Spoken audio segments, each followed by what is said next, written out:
guys, you know what time is it? Your boy David at the Irish Hotspur, Ireland's #1 Spurs fan, and Harry Kane's #1 fan as well. Also, Pedro Porro's prison number 3,956 as well. But welcome back to the Irish Hotspur. Tonight we have a few topics to get through. I'll just bring them up on screen.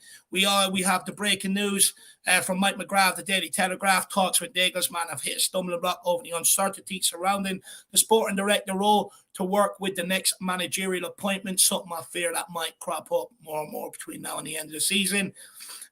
Also, a bit on David Webb's interview with TalkSport today, basically confirming that Levy does meddle in transfers.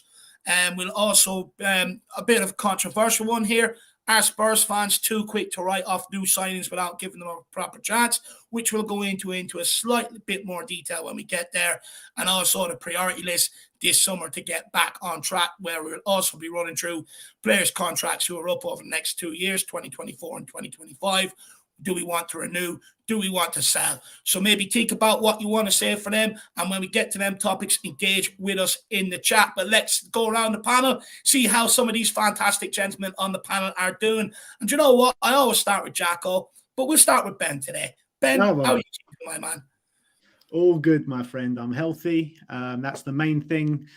Spurs, the negative thing in my life. So we're not going to be talking much Spurs today, are we?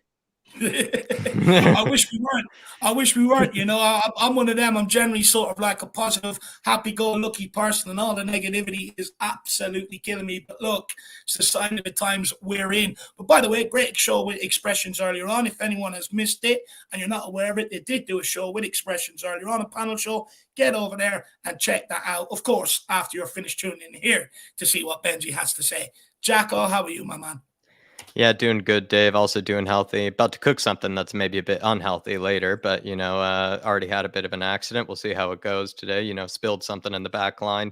But trying to make sense of Spurs, as always, I guess, on these debate shows, Dave, is what, we're going to be doing today. And I must say, this sort of David Webb interview, I'm curious what people may think of it. If people have already seen it, let us know if you think it's a bit of a bombshell, if it kind of has maybe confirmed some suspicions, because I think it's already maybe confirmed what maybe a lot of people have already thought. But when you do get it from sort of the inside man in such kind of a public sort of fashion as well, I'm curious what sort of everybody has to think about that, Dave. But yeah, doing healthy otherwise though.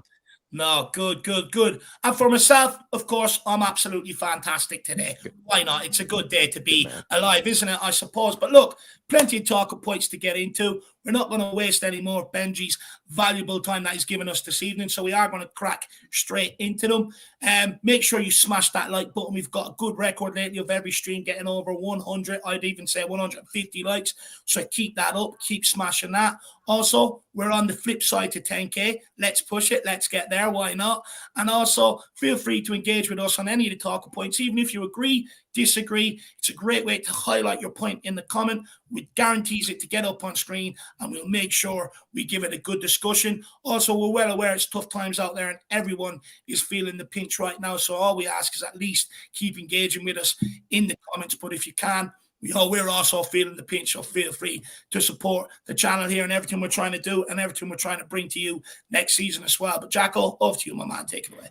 So there's kind of a bit of as you probably know, Ben, there was a bit of an interview that kind of got released today on the likes of TalkSport with Simon Jordan and Jim White. And they were interviewing David Webb, who's the former head of elite recruitment of the under-17s throughout the senior team as well. Simon Jordan asked him whether it's true Daniel Levy plays a more hands-on role in sort of the transfers. I thought what was kind of funny, Ben, is that Simon Jordan seemed to kind of think that David Webb was going to agree with him, that he actually doesn't play as much of a hands-on role as maybe people might think. But he actually kind of did the opposite and surprised sort of Simon Jordan, saying, yeah, Daniel did actually like to play a hands-on role in things. When it would come to the final phase, he would like to know what's going on and he would have his say. He would like to be also at a certain price point. And then sort of Simon Jordan kind of pressed further, and he said that he actually has an opinion sometimes that could cause a conflict in sort of the transfer negotiations. But when I was there with Poch, eventually in the second year, he would have actually more of a say with the manager. So we'll kind of get into some other quotes, Ben, but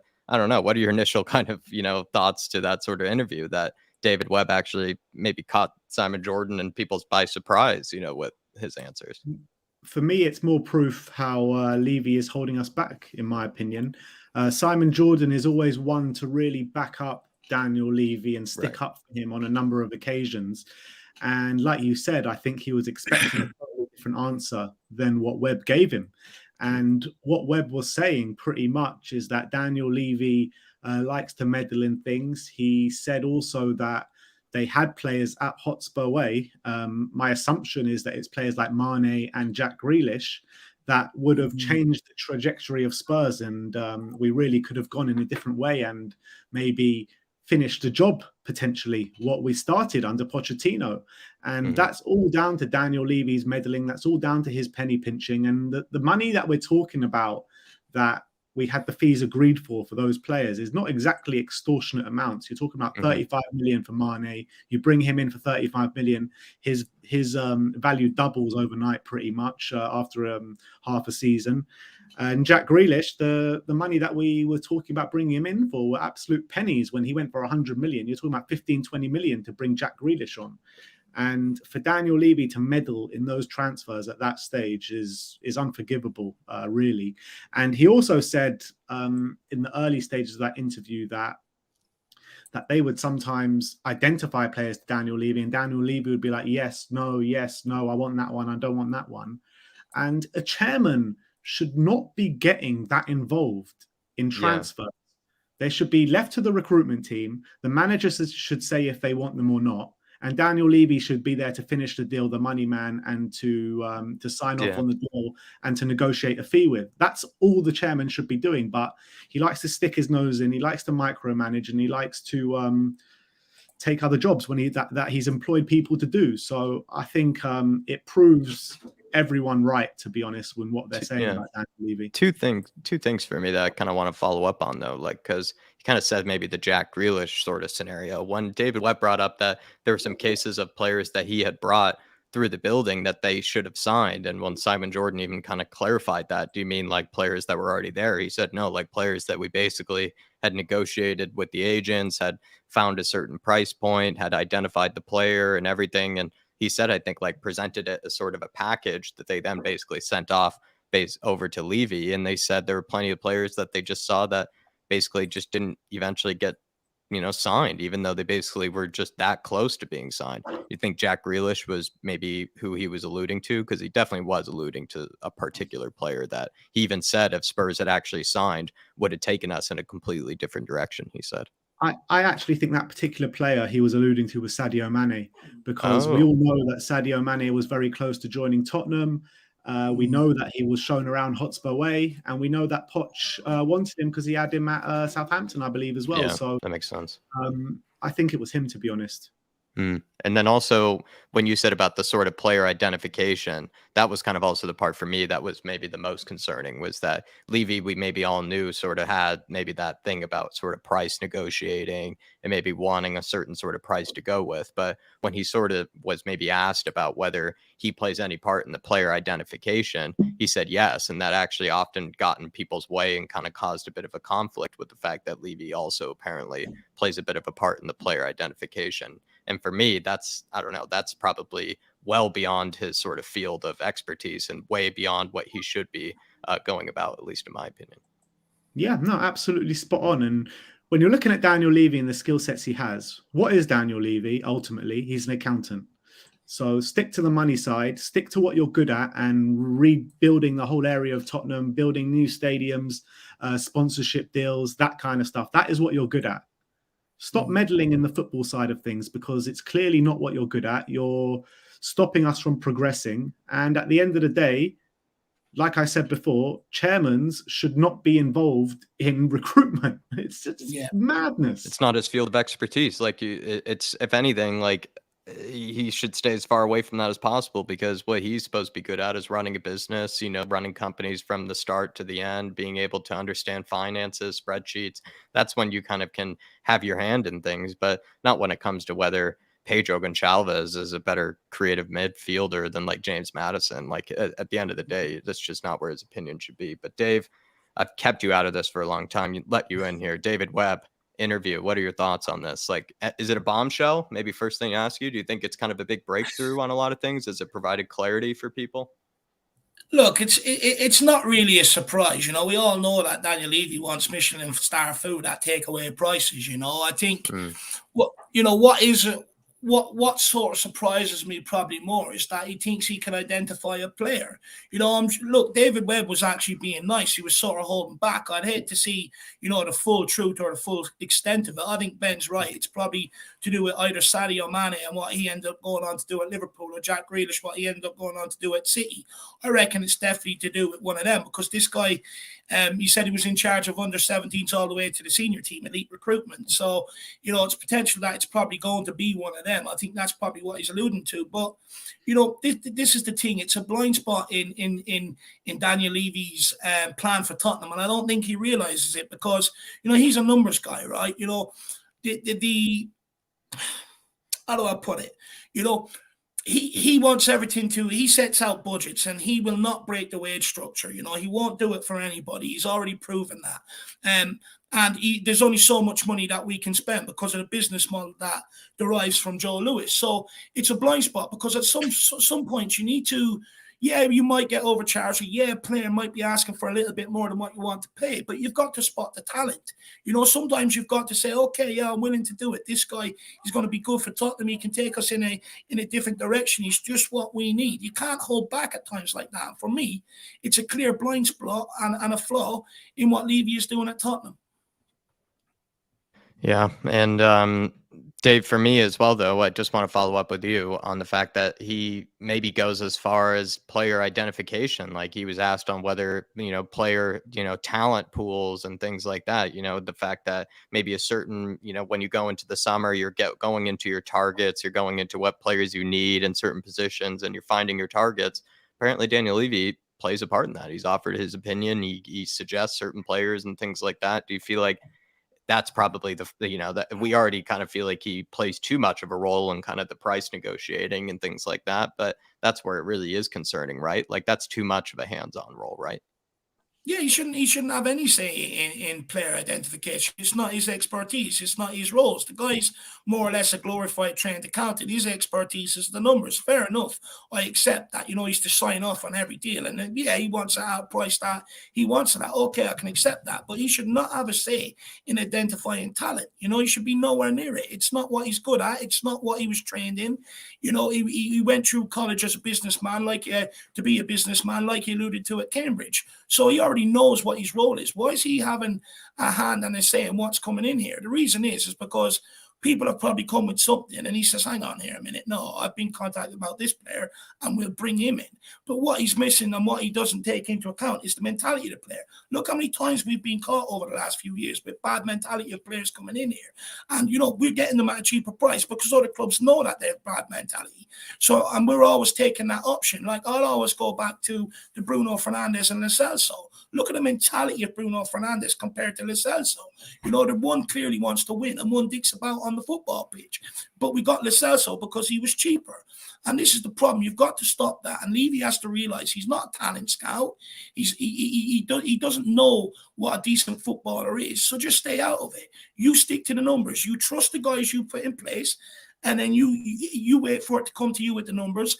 And if these guys are all telling you this is the guy to take us in the right direction, you listen and you get the deal done. It's that simple.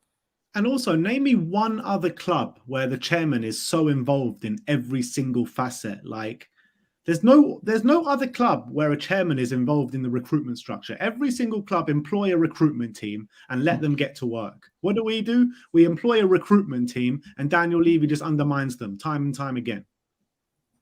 Well, you got to look, how many recruitment people have we had over their tenureship, let alone managers and players in and out the door? How many recruitment people have we had in and out the door? And it's a clear either sign of frustration that they're not being listened to. The high turnover of managers, recruitment people, players. It shows, it all stinks of that nobody's being listening to in their roles. You're employing people in their roles, but you're not listening to them. So what's the point of paying them? What's the point in them bringing here?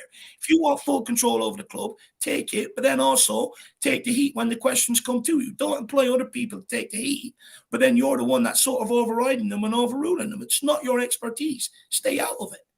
And you know that old saying, buy cheap, buy twice, buy expensive, buy once, whatever the saying is. I can't remember what it is exactly. And that's exactly what we do. You know, we spend so much needless money sacking managers, buying players, selling players. We lose so much money in trading, when if Daniel Levy probably just left everything to the recruitment team and signed off on deals a couple million more expensive than maybe he would like to do, we would probably spend less. Yeah, we would have 100%. I also feel like too, though, that in this case, it's the most concerning to see that David Webb has come out in this sort of fashion, I believe, as well, because he's kind of wasn't, I think he was holding back in some regard, but I think where his main grievance that he was trying to get across was just the fact that he did feel like it was too much meddling when he was at his time there. And like we even said, you know, Simon Jordan was asking a very leading question that he maybe thought was going to get an answer that would have sort of maybe quieted people down, would have sort of maybe made people question whether, right, Daniel Levy is, you know, the real guy that interferes in all of it. But in fact, got an answer that he did not expect at all. And David Webb kind of came there to show that felt like he had his job sort of interfered with plenty often, like, or too often. Like he even said, you do all that hard work, all the sort of due diligence. I even think he used that word in particular, that phrase, due diligence, to get it to the final stages. He said to the final phases, only for it to fall through for whatever reason that it doesn't even seem very clear to you, he said. And most of the time, he said, or at least some of the time, he didn't even get a real answer as to why maybe things even fell through, which is also kind of scary to think about too, because you are the guy, right, that sort of like pushed it right all the way through to those final stages. You would think you would get some explanation as to why it didn't even work out at all. So that's also, I thought, it felt like he came there for some sort of purpose of maybe airing that grievance. Maybe it wasn't as much of a, I think it was maybe definitely a time to sort of for him to, you know, talk about Levy, but I think it was him just sort of complaining about maybe his time at Tottenham Hotspur and feeling like his job there was being interfered with too much. But the sad thing is, you look at things over the last few years, or maybe you can even go back before that. At some stage, we have had the right people in the right place, but we haven't benefited from it. But they've left Tottenham and got to other clubs, and they've been the beneficiaries of it. And this is the huge problem, you know. And the reason why that's happening is because they're like, what's the point? What's the point in me? Like, my expertise are not being valued. They're not being utilized, you know, so I'm out of here, you know. And this is the problem. And you're seeing it now. Tottenham are going one direction. Other clubs are going up. For instance, look at the guy from Brighton. At Brighton, he used to be at Tottenham. Barber, I think, is his name. You know, Tottenham never benefit from it, but look at what Brighton are benefiting from his handling and stuff like that. You know, it's just, it's sad to see. We've had the right people in place over the years, but they've been ignored, so other clubs have benefited from it rather than Tottenham. Sad. At the end of the day, anyone good at their job in the recruitment side, in the management staff, anyone that is good at their job, like you're saying, the right people at the right time, they always get sick and tired of working under this man.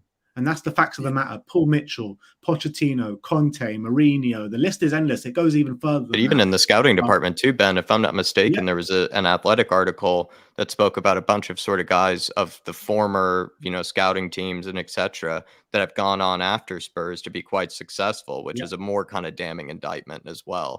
Is that you would think that after they leave Spurs, maybe they end up not doing all that great, but it's been quite the opposite. I think Paul Barber, right, who's over at Brighton, was actually formerly at Spurs at one stage. I think there was other guys that are also doing quite well for themselves that were Paul former Mitchell's scouts. a perfect example. Another great example who's being linked with like RB Leipzig or whatever it is, I think, to take over or another big club.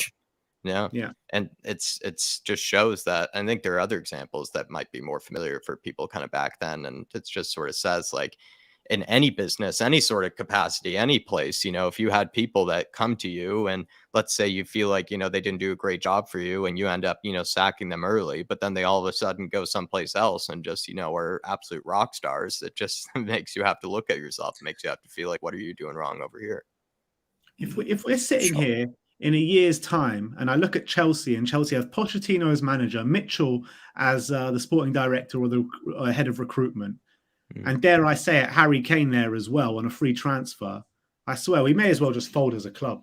Yeah, that'd be embarrassing. KPV in here, lad, saying big up to you three jabronis. Hope you're doing well, and also happy birthday to Dwayne The Rock Johnson. Dave, can you do this part? Can you smell what The Rock is cooking? There you are, KPV. There's my happy birthday. And also, speaking of birthdays, big happy birthday to Oliver Freeman. It's his birthday today as well. Big up. Big Happy Ollie. birthday, Ollie. Big up, Ollie. Happy birthday, my man.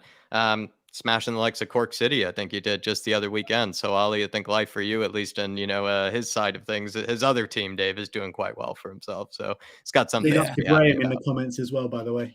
Yeah, big up, Big Graham. up, Graham. Good to see you in here, my friend. And also Jazz Big up, Fusion JP. saying, I think Jazz Fusion said the truth was being released on the World Wide Web today as well. Big yourself up, Jazz Fusion. I like that comment, my Big man. up, Jazz. And then Both William ears. Kelly was in here, Dave, as well. He's celebrating 20 months as a fan show member, saying, I have no faith in my club ever moving forward under this ownership and chairman. I think everyone's lost faith, William, at this point in time. There's so much wrong. There's so much that needs to be fixed. And you look at other clubs on the rise, and Tottenham seem to be going in one direction, which is downwards. I mean, you've got your leading goal scorer, one of the probably the best player in the world in his position, potentially on his way out the door as well, which makes things only going to get worse and worse before there's any sign of things getting better. So, I mean, William, I don't blame you, but look, forget about Tottenham. Enjoy your time on the Emerald Isle with the missus, and I'll see you in a week or two, my man. Good man, William. Hopefully you're enjoying your time back in the homeland. Pick yourself up, brother. And like Dave said, take your mind off of things. Don't let Spurs, put you down too much on this vacation. Maybe if anything, let them provide you that sweet entertainment. Don't let them put you down. But pick yourself up, my man. I think we're going to go into maybe sort of the priority, or actually the Nagelsmann news, maybe we should talk about, since it is sort of kind of breaking at this moment in time. Talks with Nagelsmann have hit a stumbling block over the uncertainty surrounding the sporting director role to work with the next managerial appointment. I think it came from Mike McGrath. Initial thoughts on this, Ben? I guess we had Rangnick sort of twerking for us, so maybe we could approach him at the same time, but I'm not sure. What are your thoughts? Yeah, I mean, I'm so lost with this whole situation, to be honest, like who the next manager is going to be, who the next sporting director is going to be. But Nagelsmann's, his thoughts around this club and his thoughts around the future of this club is all completely right. And he's right to question it all, because at the moment we are sinking without a trace. And it's hard to see how things get better with Daniel Levy running the club with the way he runs it. And he's totally right. Like, how can he come in here and know a vision of a football club when we don't even have a sporting director? I mean, everything is just such a mess. I kind of sympathize with Nagelsmann. He is my number one choice. But, I mean, if he comes here, again, what direction are we going in? What direction is this club going in? What are the plans? Who are we looking to buy? Who are we looking to sell? Is Kane going to stay here? I mean, everything is just such a mess at this football club. Like, I don't blame him. I don't blame him for questioning it. And he should question, because how many managers have come in here and how many managers are we going to burn? I mean, he's looking at Conte, he's looking at Mourinho, he's looking at Poch. And he's saying, well, if these guys come in and fail, then what's to say that I can come in here and do anything? Do you think also, though, as well, right, that maybe he has seen the fact that there is a director of football that just got fired and all the uncertainty at this moment in time, and maybe Daniel Levy is sort of going about it backwards, and that's probably what he's just sort of saying to him is like, listen, you got to kind of do some other things before you even like approach me yet, is maybe what Julian Nagelsmann is sort of saying. You got to sort of, you can't just think that I'm just going to sort of take this job now with no sort of like indication of what this summer is going to look like. Basically, he's probably saying, like, you can't sort of cheat your way through this. You're going to have to get me some guarantees of sporting director, of course, maybe futures of Harry Kane, Sonny, players like that as well are probably very important to Nagelsmann. And also, like he even said, I think we've heard a lot of, is what's sort of the transfer budget, what's sort of the leeway that he can have on the negotiations, as well as the power that he wants in the transfer business. So all those things, I think, are going to have to be sort of dealt with and talked about with Levy, and felt like maybe Levy is perhaps coming to Julian Nagelsmann a bit too early, maybe. And Nagelsmann's just saying, listen, you got to sort some things out before you even approach me here. Look, at the end of the day, Jack, we're the only club in the Premier League right now where, like we have to we need to make a case for ourselves to the managers. It should be the managers making their case to us. We're the football club. We're the ones doing the employing. It's an absolute disgrace. It really is. The state of this football club is an absolute disgrace. And I don't really know which way to turn. Levy, needs to get this house in order before we start bringing in these people, because if not, we're just going to be in the exact same situation in 6 to 18 months time, and it's just going to be one of those vicious cycles again. So we need to really get our house in order if we have any sort of chance of progressing. And I think we're going to need to go backwards massively before we go forwards. Levy Dave, he's already in Germany. Maybe he can save, the price of a phone call and make a domestic call to Ralf Rangnick and see if he wants to come on over to the Julian Nagelsmann negotiation table, because Rangnick, was kind of basically offering his services to Spurs. Yeah, look, first of all, before I answer that, Jack, I need to go and get my refund on my order of 80 skinny jeans for next season. Looks like Nagelsmann is not coming. But look, Jack, seriously, though, this is something that was bound to happen eventually. You can't go through Pochettino, Jose Mourinho, and Antonio Conte without anyone, and sacking them. And then, because the perception is when these guys are leaving Tottenham, they're finished, they're wrote off, they're dinosaurs, they don't know what they're doing, this, that, and the other. So eventually it was going to come to this. I warned about this back at Jose Mourinho. I warned about it after Conte. That eventually it was going to come to a point where managers are going to start turning down the job. Anyone where their job is in an upward trajectory, and they ain't going to touch Tottenham, because they're not going to let Eric Dyer and Davinson Sanchez bring their career down. I'm not going to show you that. And it was always going to happen. And it's out there. Managers talk to one another. They know the problems going on at Tottenham. And Nagelsmann has sniffed the rat. It's like, hang on. I ain't coming to Tottenham and staking my job on you doing the recruitment when you've got it wrong. You're going to do recruitment that I want you to do. So it was always going to become a stumbling block at this point. However, if the guy doesn't want the job, then fuck him. That's where I'm at. You either want the job or you don't at this point. But can you blame him, Dave? Can you blame him? Probably a bunch of other managers say the same thing. Like, how about come to me later when some other things are guaranteed? Because a lot of managers could be leaving behind better situations. You have Vincent Kompany, who's, of course, over at Burnley. He has, a bright future there. He doesn't necessarily need to abandon it all now. Julian Nagelsmann only was just sacked. You have other managers who, like Amorim, too, would be abandoning behind a pretty good project. Arne Slot would be abandoning behind a pretty good project, pretty good young manager. Maybe some of these guys might be less demanding than others. I imagine Nagelsmann, Dave, the soy latte, skinny jean wearing skateboarder, might be demanding the most. But perhaps, Slot and these other guys might be demanding still similar things. Like they might still be saying, like, what's the situation with Harry Kane? What's the situation with the sporting director? Yeah, look, all valid questions. If you're a manager, you're going to ask them questions. But, you also can't go into the interview naive, knowing that you might get an answer on Harry Kane you don't like, that you might get answers that you don't like. And at the end of the day, you got to understand it's a big, huge undertaking. It ain't going to be a one-season fix. Yeah, if you bring in centre-backs and goalkeepers, you'll see an improvement on the pitch. We ain't going to go from where we are to winning trophies, which is what the fans want. And at the end of the day, I want a manager that wants to sink his teeth into it. Yeah, get his hands dirty. It's going to be a couple-year process that, because we've seen the result of bringing in a Jose Mourinho, Conte, a manager that wants everything in the one window, and we don't do it. We know how the season plans out, and we cannot go through any more seasons like that. We've had it far too often over the last 3 to 4 years, and it's becoming unbearable. You're seeing people walk away from Tottenham in their droves at this minute. You're seeing people refusing to even watch games. That's how desperate it's got. It's even worse now than when we had Nuno in charge.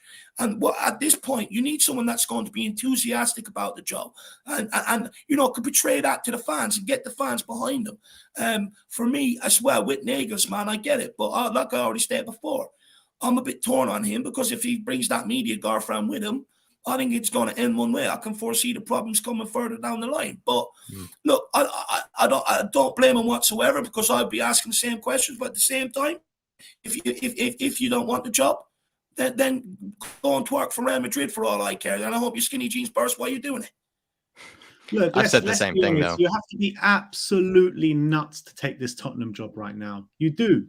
You have to be crazy, and you're not going to get a top manager in here with the way things are right now. And the only way you're going to get a top manager in here now is if you bring them into the interview. Daniel Levy lies through his teeth, and they get blinded by the flashing lights of the stadium and the training ground. They walk into the training ground. Wow, what a training ground! I've never worked in a training ground like this before. They walk into the stadium, maybe like, wow, best stadium in the world. Like, surely this club is just ready to explode. But They only take the job if they haven't done their due diligence and they haven't seen what has been Look under going the on hood inside at Tottenham Hotspur this year.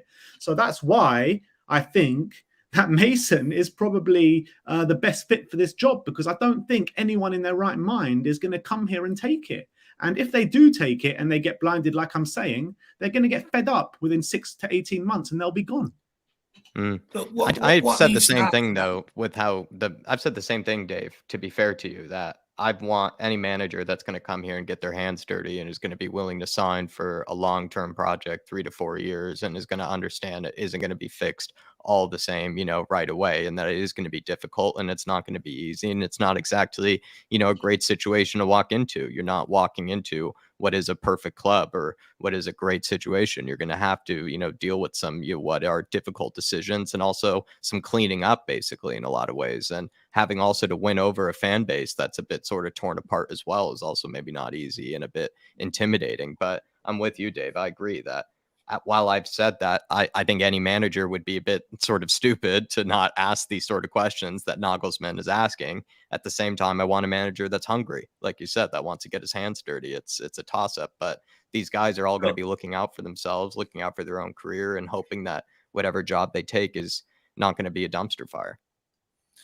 Look, I've already stated where I think where I think this manager search is heading. I think it will end up being Brendan Rodgers, if you want me to be brutally honest.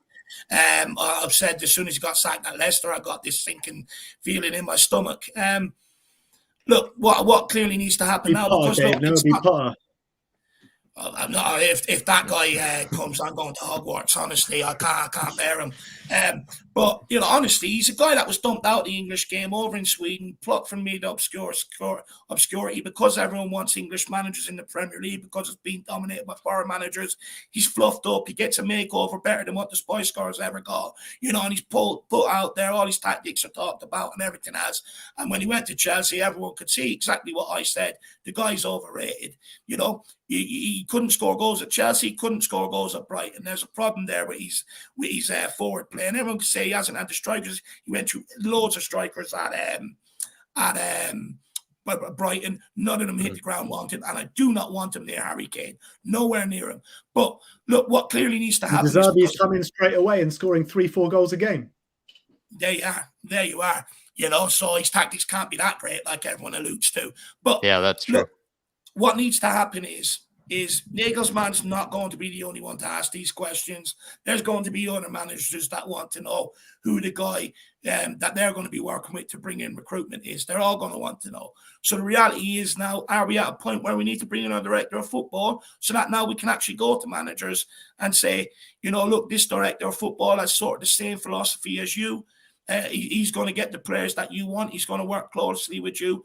Because, look, I do fear that you're going to see maybe more of this unless Ben, what Ben says is right, that you're only going to get a manager that's maybe desperate for a job.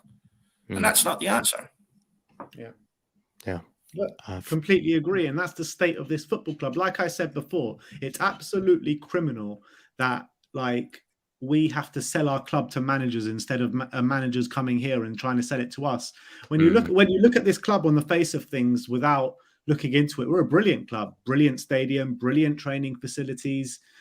Harry Kane, Heung-min Son, we've got some world-class players at this club, but we're absolutely in the mud.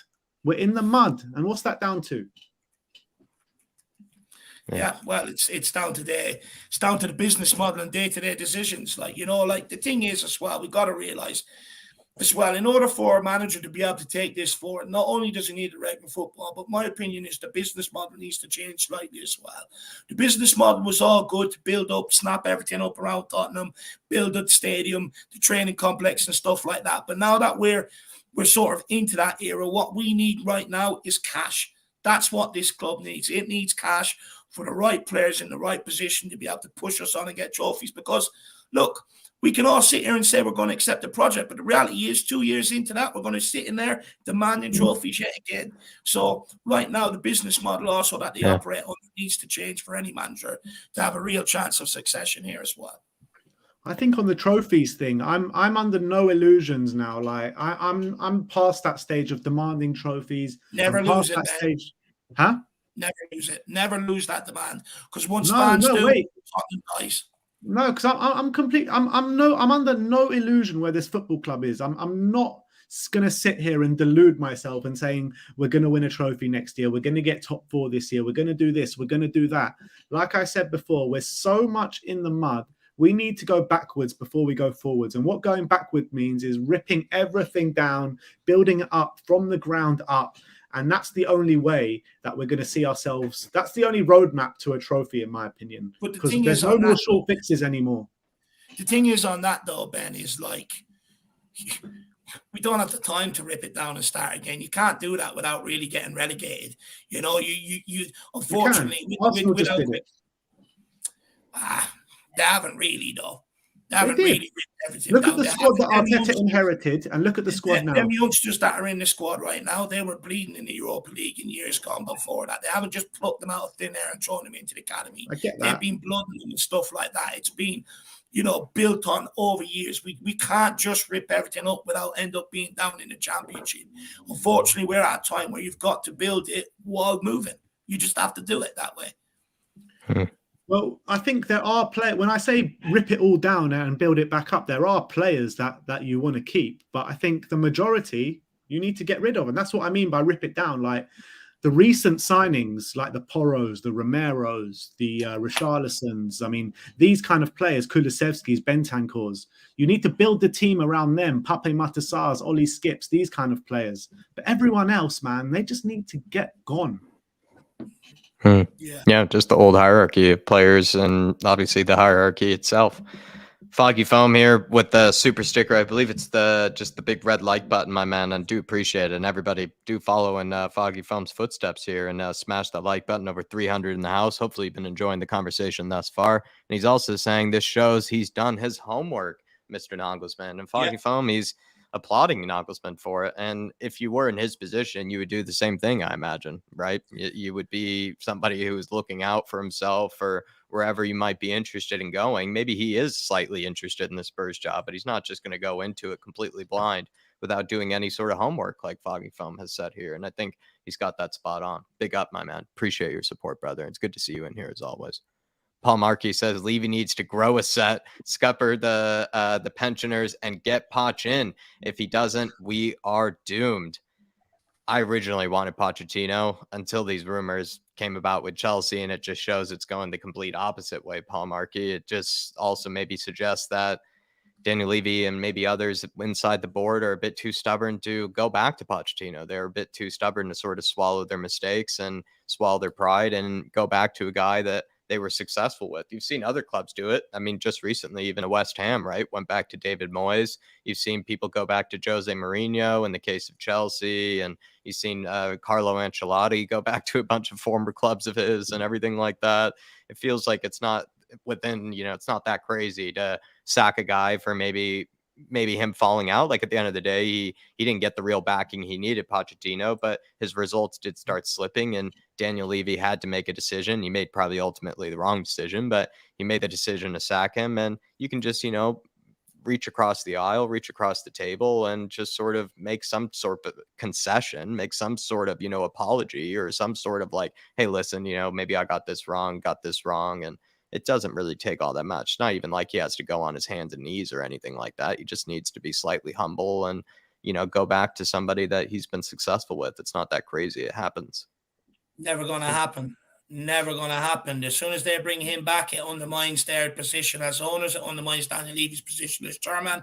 And it's an admission that the last 4 years, all the money we spent on scouts, all the money that we spent on directors of football, management, coaching staff, recruitment, players in the door, it's all been one big waste of time.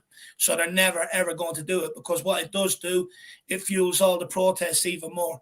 It gives them more fuel to their fire. So they're never, ever, ever going to bring them back while they're here. Never. They've had multiple opportunities to do it. Yeah, and Dave, he has said recently, hasn't he? After when he sacked Cellini, he took accountability for that Levy, and he's also spoken in the past, in the recent past, about the recruitment at this club hasn't been good enough. So in that stage, he's taking accountability, but I don't see nothing changing.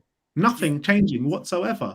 And when I go back to what I said about breaking it down and building it back up, out of, I think I've mentioned it on this show before, but out of a 30-man squad, if you include the players that are out on loan, I think we've got about 30, I don't know what the actual number is, but about 30, right? There's 19 of those players that we don't know what their future holds, or they're clearly just not good enough to be at this football club. So how, if that's not breaking it down and building it back up, I don't know what is. You're talking about Ndombele, Lo Celso, Winks, Reguilon, Hill, Roden, Dyer, Sanchez, Sessegnon, Tanganga, Davis, Højbjerg even, Emerson, Lucas, Hugo, Danjuma, Longley, both on loan, Perisic, Harry Kane. I mean, what are we supposed to do? It's unreal turnover. That's also going to be it's shipping out like full 11 still. And it's not even like Pochettino didn't practically already ship out a full 11, when he came here. Exactly. It's actually ridiculous how much, but we even made the joke, like the cleaning is almost as bigger than even kind of the players incoming. A lot of people say, right, 3 to 4 signings away from what could be a good, first 11, but it's like, yeah, but we forget about all the muck and all the, kind of stuff we need to get rid of and all the stuff we need to clean, in the squad as well. It's called squad management, right? It's called, bringing in players, but it's also managing the squad and looking in the areas that maybe this guy's been underperforming. This guy's proven not to be, the quality backup enough, maybe look to the academy, look to maybe other places. I don't know. We lack squad management, and more than I would say, especially for the top 6, probably some of the worst squad management. I definitely would say. And just as well, just before we move on for Paul Markey's super chat, by the way, I hope you're keeping well, sir. Big yourself up, my man. But look, maybe just to add to that as well, it's kind of like, even if you look at the direction of where we're going to and what sort of managers we're looking at, right? We're sort of looking at what Poch was when we first brought him here, without actually just going and getting Pochettino. So it shows you there that these owners will not bring him back. The fact they never contacted him at all should tell us everything we need to know. They just ain't going to do it, because they, believe it or not, like, these people are really intelligent and they understand the things like perception and stuff like that. And they ain't going to do it. They're just not. Because not only are fans going to hop on them, but also media are going to have a bloody field day with it. So never going to do it. But I would say, though, it's funny right now with Daniel Levy is this is more than ever I've ever seen the likes of major media kind of football outlets sort of like talking about his sort of reign, talking about his tenure, talking about where he's gone wrong and sort of the pressure, right? You don't see as often the Sky Sports sort of thumbnails with Levy's face on it, Talk Sport thumbnails with Levy's face on it, even other people who just talk about general sort of football and, tactics and whatnot, or even making like, Daniel Levy, like sort of videos. He's that much, in the conversation. And that's something that he's probably not expecting either, is that normally he gets it from Spurs fans. He always gets it from Spurs fans, but it does feel like, right, almost everybody's having a chip in, everybody's having a, a talk about him. So that's where it gets definitely more noticeable. If he wants to be so heavily involved, Daniel Levy, then he should take on the role as manager, and he should come out and talk to us and give us explanations, like he forces each and every manager to answer the questions about where he's going wrong. He should come out and give us those answers. It's a joke. And the thing is, the managers are never really going to answer it in a press conference, honestly, either. They're never really going to throw him under the bus when they're the guys that paid him. So, look, it's just one big shambles.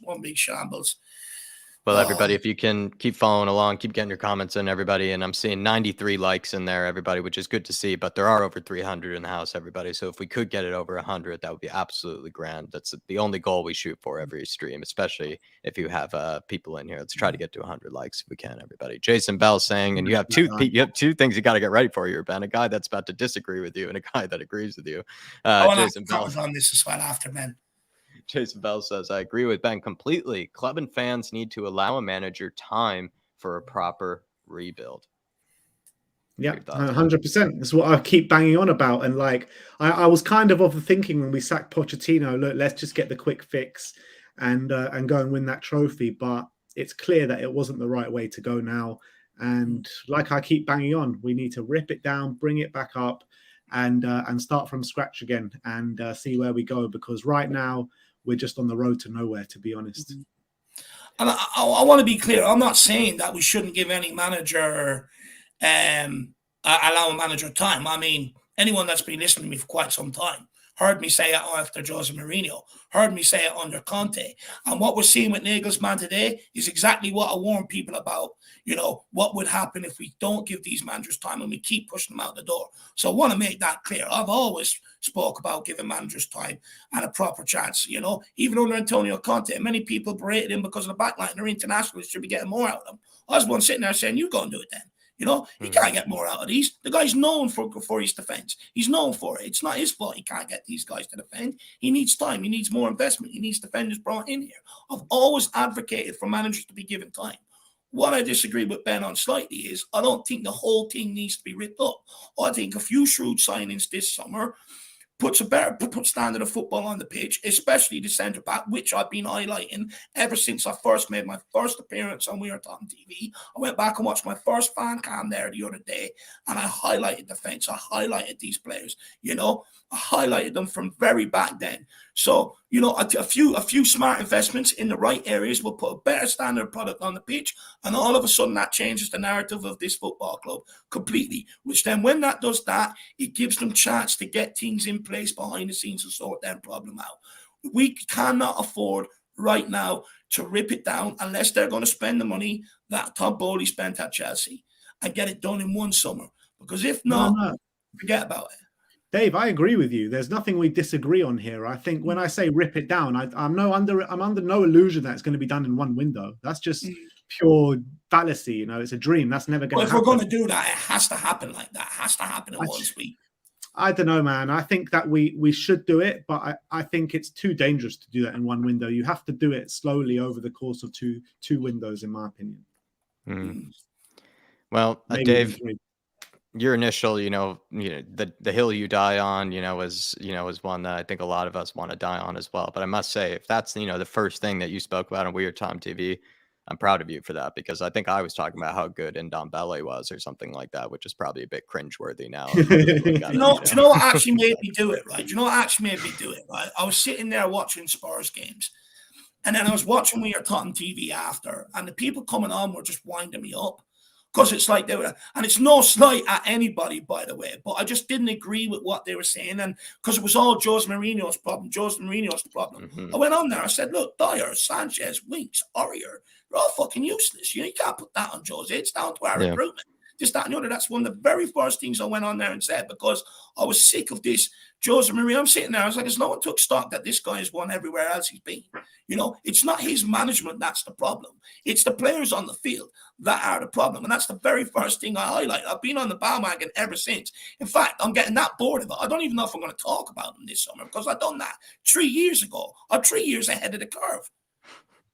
Pick up Jason Bell, my man, and it's gonna be a priority. This summer, my man, we have a huge priority list, and we have to get it right. And it's gonna be probably impossible to even get the majority of what we want done, in one summer. Then it's gonna take some time, and it's gonna be, like I said, a lot of players that we need to bring in that can help us out and transform us, but players we also need to move on. And who's to say they can all move on in one go, or they're all going to go easily? Some of them might go kicking and screaming, and we'll have to really drag out of this club and have to maybe do it the hard way, right? And that's something to look at too. Big up, my man, Jason. Big up, proper Jason. rebuild. Hopefully you're keeping well as well, Jason. Big yourself up. Proper that rebuild. guy's been here from nearly the beginning. So big up, Jason, my man. Big up, my man. Paul Markey says, come on, Ben. Skip is only championship standard. He's not the future TV. Come on, man. What are you talking about? Don't you dare touch my Ollie Skip. What are you talking about? Future captain of this football club, 22 years old, and you're writing him off already. What are you talking about? He shows more mentality and more anything that anyone in this squad ever shows, apart from potentially Harry Kane. So I think no chance Ollie Skips leaves this club. He is the future, and he will keep getting better and better. The guy's only 22 years of age. Come on, man. When you guys had your unpopular opinions segment, Paul Markey has had this one for cooking for a long time. He had this one, I think, over a year now. He's not been, as won over by other Spurs fans on Ollie Skip. You could say he's a bit more of an Ollie Skip skeptic, this guy. And I would say, Paul Markey, it's a brave, unpopular opinion, because a lot of us, just because it's one of our own, it's, one that's, will always be sort of, has his roots with the club and has sort of his foundations with the club. A lot of people will always be rooting for him and, kind of be giving him that extra leg up and everything. And Paul, he just doesn't see a future. Doesn't see future. Did you not see that pass to Perisic on at Anfield on the weekend? Did no one see that? Look, I like Ollie Skip, right? I like Ollie Skip. Don't do it, Dave. Don't do it. I want to give him a chance, and I like what. No, I'm not going to do it. But right, I like what Pochettino said about him. I like what Jose Mourinho said about him. I think both of them alluded to him maybe being a future Spurs captain, and it seems to be that way. The fact that he's already in the leadership group at his age. However, there is parts to Ollie Skip's game that I question, will he be good enough in the future if he doesn't develop them, i.e. on the ball. I know you're talking about the pass he made to Perisic, Ben, but there's so many more times where I find him running forward at the ball and he doesn't really know what to do with it. Now, I'm going to reserve judgment to next season because I'm not sure whether it's just because everyone else around is shit and they're not getting up and providing passing options and stuff because of what we've seen this season, or whether that is an actual flaw to his game. And look, we've also got to remember that Flaherty, guys, off the back of a long injury, it's going to take a while to sort of get back to your best. However, he is a guy for me. He could be a Premier League player, but he could very easily be Harry Winks and end up being a championship player very, very quickly if there's certain elements to his game he doesn't develop. Like what makes him different though from Winks though is that he loves to tackle so much more, and that's what Winks was always a bit criticized, is that he doesn't really have like the physical sort of demand or the physical, power to be able to be a top midfielder in the Premier League, where Skip does have, the ability to get up and down. He's got a bit of quickness to him and he makes hard tackles. If anything, I kind of said Dave a bit recently, he's making too hard of tackles. I feel like he's gotten away with maybe some pretty nasty challenges in some cases. But, that's maybe one thing that maybe Winks never had, was that, that willingness to get stuck in. I agree with you. I think Skip has all the attributes. However, I do think if he doesn't develop, his passing range and develop on the ball, I think it's going to hold his career back. And I think in a few years' time, you could be talking about him being a bang average midfielder. And that's just me being brutally honest. And you know what? It's not me even having a go at the guy. If anyone ever hears this and speaks to him, I hope they put it to him, because I'm just trying to advise him. I want him to do well at Tottenham. I want him to come through and be a captain, because we need someone that has Tottenham in their heart, in their blood, in their DNA to be captain. So when new signings come in, this is the standard we adhere to, and we don't accept any less, because over the last few years, we've seen clicks. We've seen players come in here doing what they want, because there's no one saying you can't do this at Tottenham. This is how we do it here. And I want Skip to come through. I want him to be a future captain for that reason. However, I'm just being brutally honest, and I get the guy's 22.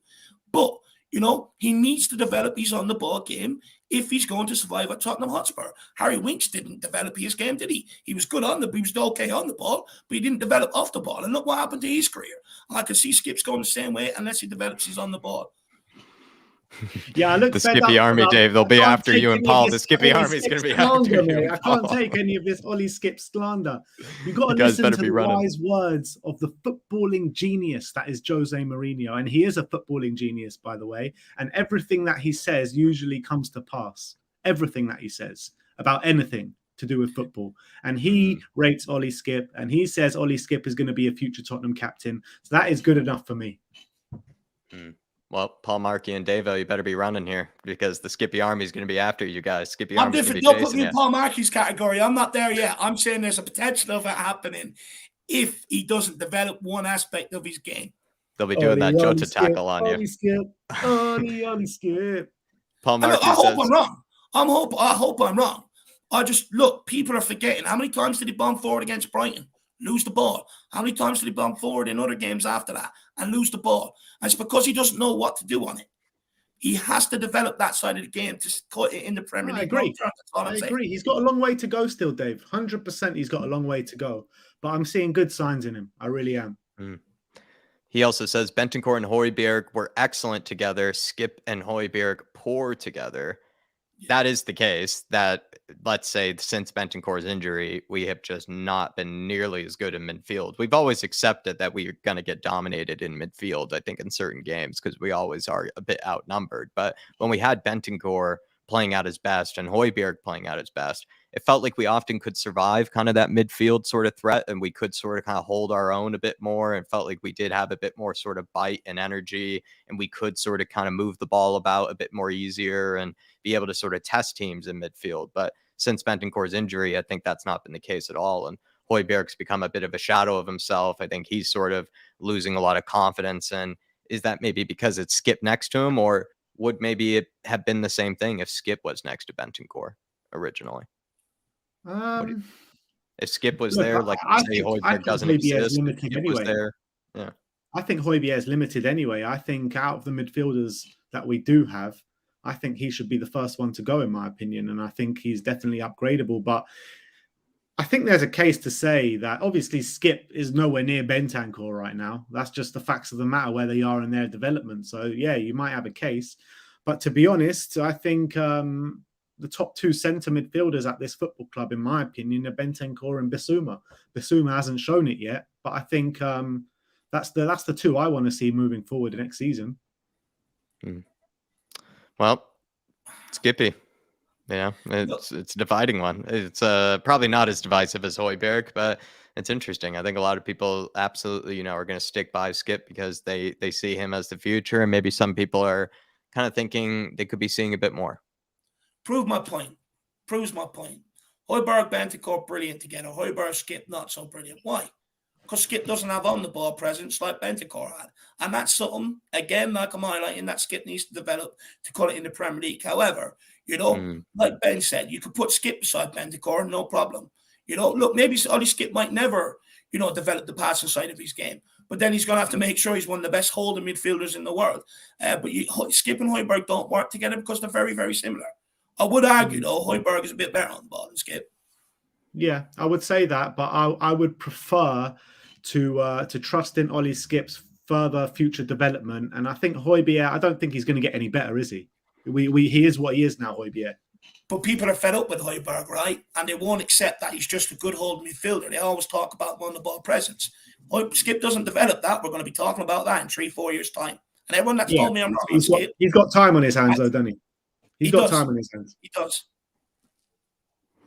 Vince Vegas says Højbjerg is class, no respect for he or what Skippy do. They are sort of right, if I'm getting this right, the water carriers of the team, and they do sort of the things that nobody else maybe wants to do, get dirty as well as get stuck in and be sort of those hard-working kind of, let's be honest, kind of battling hard-nosed midfielder in the middle. And Højbjerg, I think, was brought in to do exactly that. And maybe he was left a bit unpraised, I think, for it when he was brought in by Jose, because there was no one in here that was willing to do that sort of role, to be that sort of ball-winning midfielder and be that sort of hard-hitting tackler that we needed. And he actually brought a bit of stability to that midfield. He brought the best out of Ndombele, brought the best, I think, out of other players in midfield next to him, because he did kind of the simple things. And I think since then, Højbjerg's being asked to do a lot more. And in the 3-4-3, two midfielders in there, you are asked to do a lot more. Your role isn't really as limited or isn't as defined. But I don't know. I think for me, Højbjerg, Skip, I see any of them as the problem. But we do have a bit of a clogged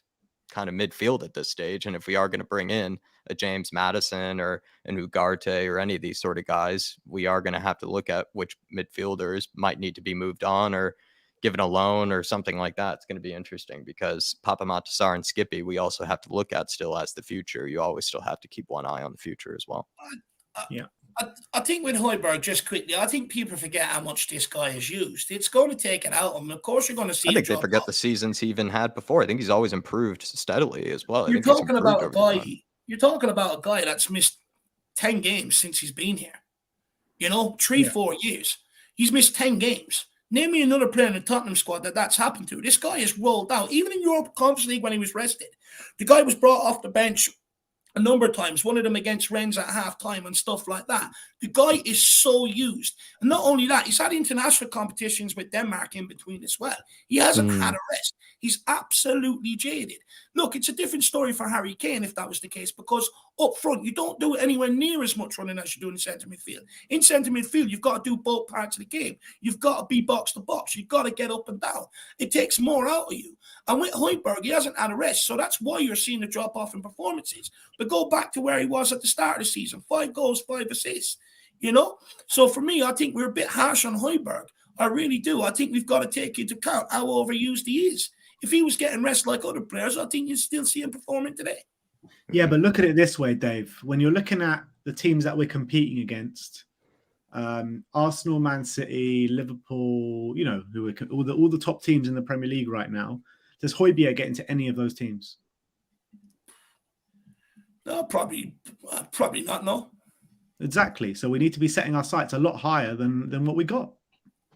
Does Højbjerg need to be completely ridden of the squad, a lot of people had said that Højbjerg is actually somebody that's always worth keeping around because he's not a guy gets too big of his own head, is maybe willing to come off the bench and do a job, be willing to play a sort of role in the team. He doesn't exactly need to be playing every single game, unless that's what he wants, unless he wants to be running to the ground every single season. He's that sort of kind of guy. And maybe we can't offer him that role, but let's say he does have fewer minutes. Would you want to keep him around as sort of a squad player, Ben? Because I think I would. I think he's a good squad player to keep around, to be fair. And we've seen Højbjerg when he's full of energy. He is an incredible player.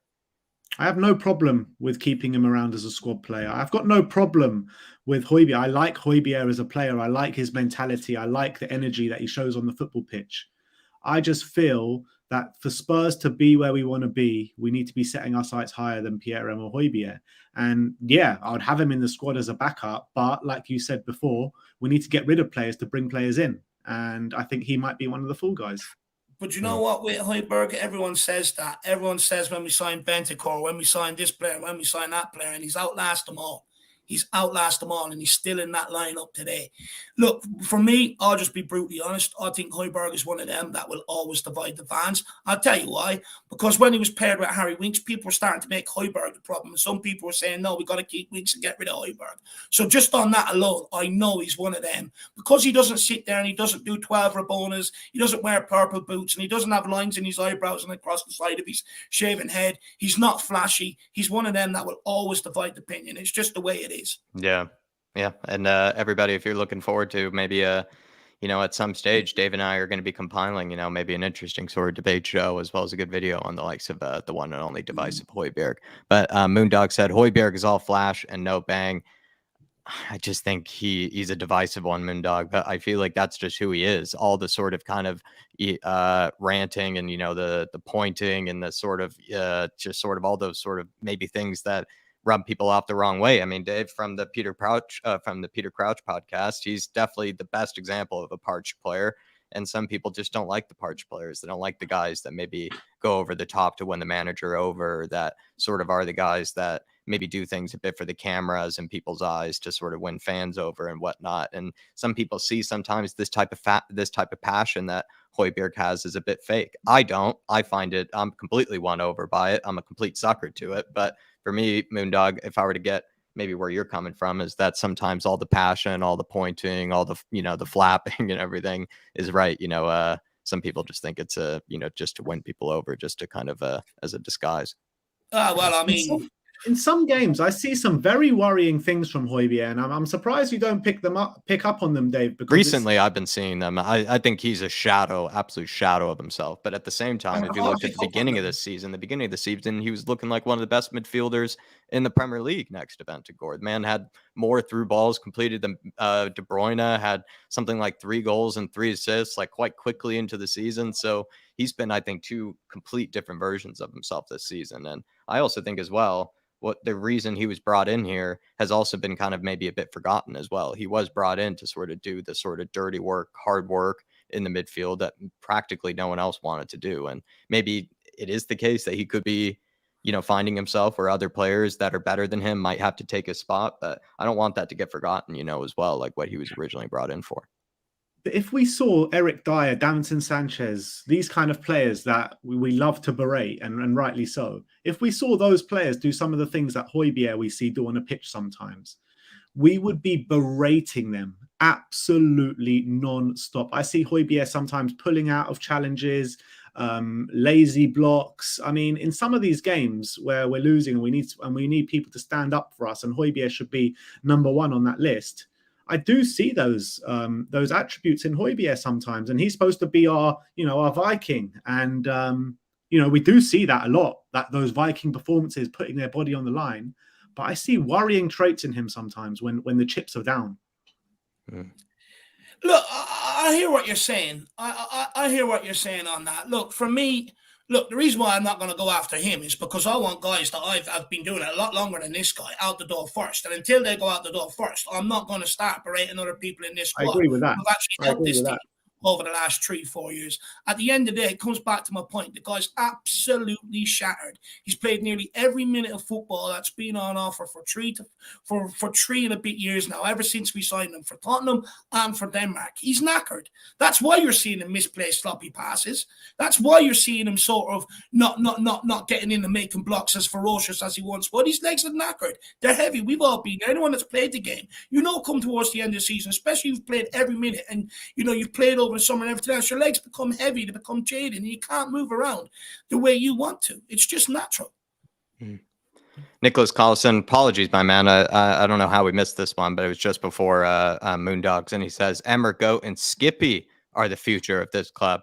Skippy, we just had our good debate about, but let's be honest here. The turnaround, the flip-flop, if anything, on Emerson has been incredible, I think, this season, Nicholas. And it's good to be kind of one of the first ones, if not one of the very first, supporters and defenders of the likes of Emerson, been on the hashtag Save Emerson campaign for a very long time, and have also as well seen, the parts in his game that people maybe just didn't realize were important parts of being a Premier League level fullback. You can't just focus on the attacking. It's not a game where you can just be focused on one side of things. You will have defensive responsibilities, and Emerson has proven well enough that he is a very competent defender, especially coming up against very good wingers. He's actually shown to be quite good at silencing them and keeping them quite quiet, whereas Pedro Porro, I think, has a long way to go, on the defensive side. That being said, it's the opposite for Emerson. Emerson has a long way to go when it comes to things going forward and when it comes to his ability contributing on kind of the attacking third. But I just think Emerson, it's quite funny to see the turnaround that has happened this season. And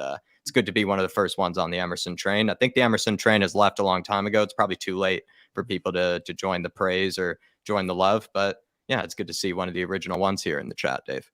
Oh, it's hilarious. It's absolutely hilarious. You're seeing people all over social.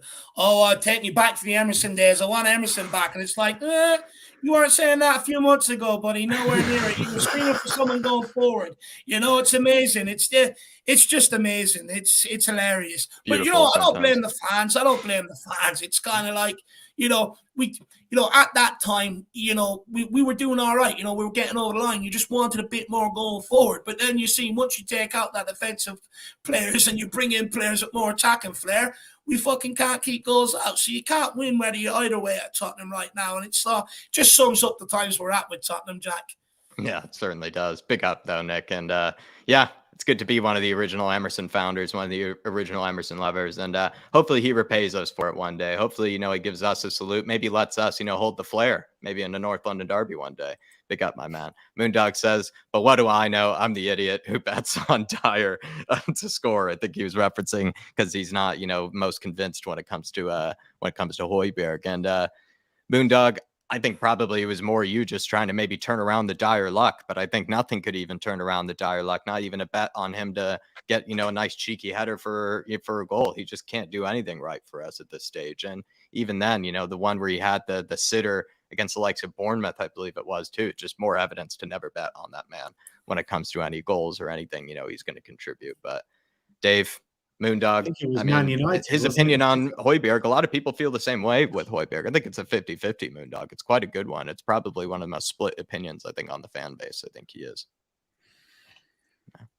Yeah. I mean, I wish people, would highlight Dyer and Sanchez as much as they do at Højbjerg at times. But look, Moondog, massive respect for this guy. He made me something to cheer me up when I was going through a bit of a bad spell. So I'll always have respect for that, Moondog. Big yourself up, brother. Look, no more Dyer bets. Hopefully he's gone out of the club this summer, so we can stop you and refrain you from wasting your money on Dyer. Like I said, he's put more money into Eric Dyer than what his own parents did into his future. Big up 2J as well. Good to see you, sir. Good to see you, 2J. We've got Paul Markey says, I'm tired of fans disrespecting the role of Højbjerg. Ben, I think you've got something to answer to here to Paul Markey. He's not letting it go. Look, like I said before, I like Højbjerg. I think he shows good passion the majority of time. I've seen worrying traits in there from him, but he will not get into anyone above us team starting 11. So why is he in our starting 11? And he follows up saying, reason Højbjerg's downturn is because Skip is in beside him and Bentancur is injured. Do you think he's got a point there? I think he's got a fair point. Look, he might have a point because Skip ain't the ready-made player there. He's no Rodrigo Bentancur right now. That's just the honest truth of it. But look, like I said, I think Bentancur can get into a team above us. I think he's got enough quality. I think Basuma could potentially as well. But I think Højbjerg is limited in that sense. Fair enough. Fair enough. I think we've covered more or less everything you can probably on Pierre and Højbjerg. But look, me and Jack will be putting out maybe something on Højbjerg and why maybe he's so divisive. It's something we thought about a long time ago. We're going to wait, put it out to this summer. But big up everybody who supported the channel there with the super chats. It really does go a long way to helping everything we do here. Ben, have you time for one more question, or do you need to get off and go and have dinner with the missus at some stage today? One more, go on, one more. One more won't hurt. Right.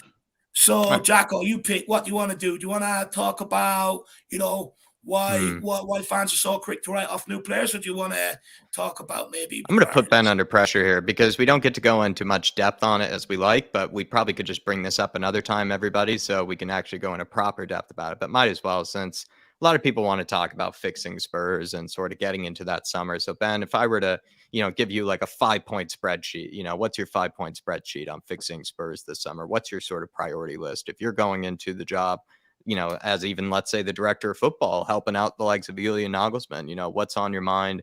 What are you looking to do? What's kind of your first orders of business? And like I said, might not have as much time as we'd like to talk about it, but I think always maybe a good point to end on, maybe still. Centre-backs, centre-backs, centre-backs, centre-backs, and a goalkeeper.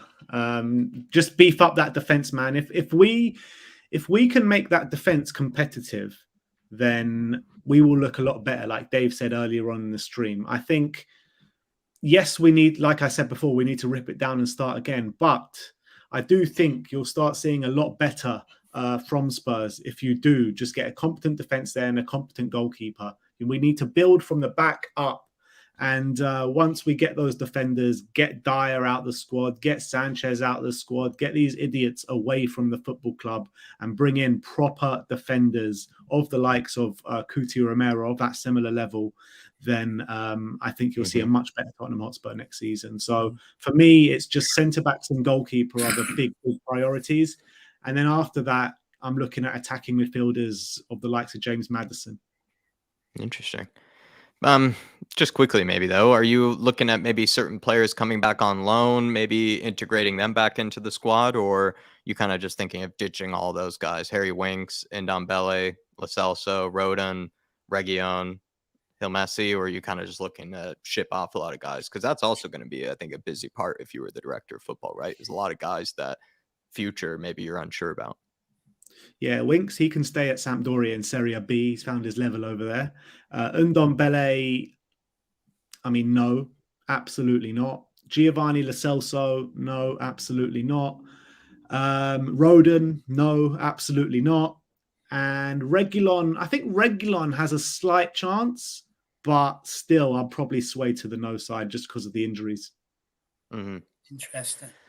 Dave, I wanted to maybe get you kind of push a little ahead because I know you wanted to talk about something about certain contracts up in kind of 2024. Should I start you there? Is there maybe, certain points that you wanted to touch on for?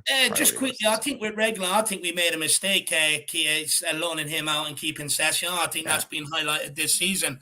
For me, everyone was sort of getting on Reguilon's backs for, when the balls were coming in from the right side across to him into the left when he was in the box, he couldn't finish. But at the end of the day, for me, he provided a lot more going forward, provided a lot more width. At least he was putting balls into the box as well. I think Session was only kept because of the English quota. Obviously, we had to meet it. I think Reguilon has a fair chance coming back in here, especially with Perisic's contract sort of coming up. You don't know whether he's going to want to re-sign on the dotted line, and you've got a Doji coming in here. So for me, keep a Doji, potentially bring back Reguilon, and ship on Session. I called it ages ago. The guy's not good enough. He's not going to make it. And, look, poor guy, injuries have probably curtailed his career, but we're not at a point now. We're not a social club. We can't sit there and make people confident. Clearly, we're never going to make them better players because they moan about the training. So if they're not willing to train, then we can't make them better. So for me, ship him on. I think we made a mistake there. It's the injuries, though, Dave. The guy can't stay fit. He's been injured throughout the whole season this year, literally. Yeah. Atletico don't want to use him even when he is fit. Look, the injuries have no doubt curtailed his career. He's a complete different player at 17 than what he is now. He's a much better player at 17. The injuries have held him back. But, even at times when he has played this season, he's been largely underwhelming, especially going forward. I'm watching him up against, who was it? Preston. He couldn't beat I'm this not guy. talking about Sessegnon. I'm talking about Reguilon. Yeah, he's talking about Reguilon. Reguilon's had a season of injuries over Atletico. You probably have to choose between maybe the two injury-prone guys, though, Ben. I think in the case of Sessegnon, what's really worrying about that guy, he's still quite young. And if I'm not mistaken, I thought he pulled up with a similar type of injury than like Ben Davies did. But Ben Davies returned to action actually sooner than the likes of Sessegnon has, despite having, if I'm not mistaken, a quite similar injury. And even Ben Davies got injured before Sessegnon did as well. And so that's also just a bit shocking to see that, or I think it was after, the other way around. I think it was like after Sessegnon got injured. So it's just a bit concerning that he takes as much time as he needs to get back from injury. And also it's continually kind of the same sort of injury throughout his time, which just is always bad news, I think, for a player like him. And it means he's only going to grow less and less confident in his body. And I think the nature of the position he plays is the position that you need to be able to really sacrifice your body getting up and down the pitch and also being kind of physically demanding. And who's to say he can really do it?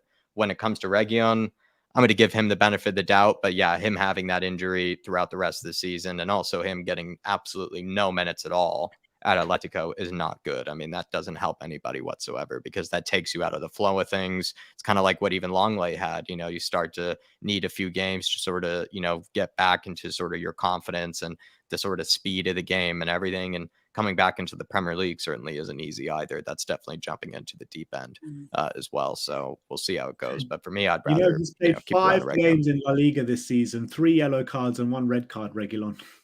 He fits in it's right alongside Romero and Parra. Right in alongside him. Yeah, exactly. I liked the fire of Reggie. I always liked the fire of him. He never backed down. Loves Music says, yeah. Sorry, yeah. No, go on. Oh, yeah. Loves Music said, Rodon's never been given a chance. Worse than Dyer.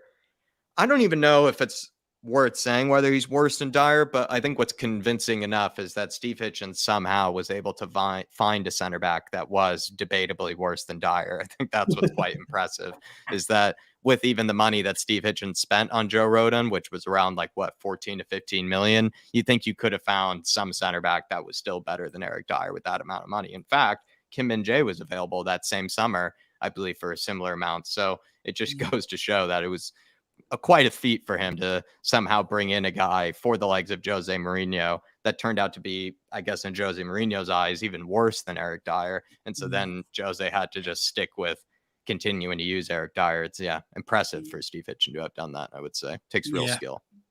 Yeah, it does actually. It does. It's mind-boggling. Whoever thought that he was going to be the guy to fix our defense? I mean, they deserve never to work in football again. They should be blacklisted. But anyway, let's quickly run through these players' contracts where they're running down. Dave, you want to talk about contracts in 2024? And maybe that was sort of your first order of business, if I'm not mistaken, or something. Yeah, so contracts up in 2024. Obviously, we have Harry Kane, but I think we'll all agree keep if we can. Absolutely. Yeah. Perfect. Eric Dyer, gone. Don't renew. Gone. Perfect. Diabolical off. Davinson Sanchez, gone. Sayonara. Gone. Don't renew. Ivan Perisic, because of his age, I wouldn't renew it after. Gone. Hugo Lloris, anyone well make one? Okay. Fraser Forrester. Gone.